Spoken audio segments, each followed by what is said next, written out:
La Terre Sainte est la terre du salut, et elle se trouve à la croisée de 3 continents, l'Afrique, l'Asie et l'Europe.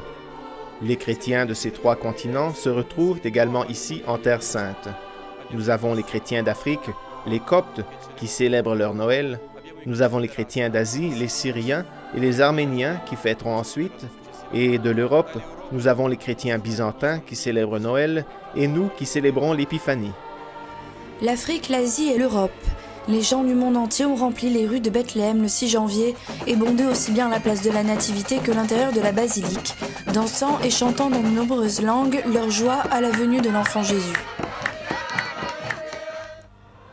Alors que les chrétiens latins célébraient la fête de l'Épiphanie dans l'église de Sainte-Catherine, avec la messe et la procession de l'enfant Jésus dans l'après-midi, dirigée par le custode de Terre Sainte, pour les Grecs orthodoxes, syriaques, coptes et éthiopiens, Noël ne faisait que commencer, fêté le 7 janvier selon le calendrier julien.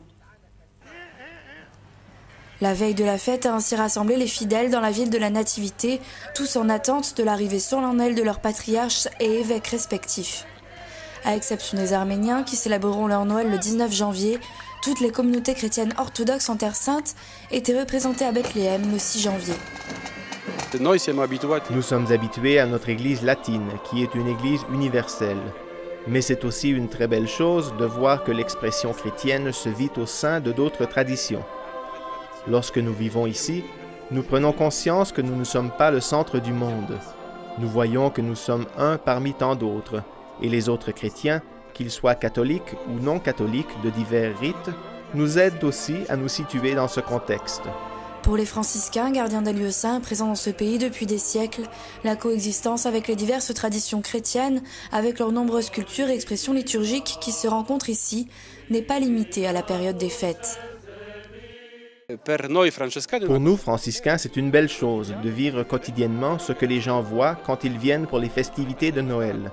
C'est vrai que c'est un peu chaotique quand il y a la liturgie de Noël, avec chacun sa propre langue et culture.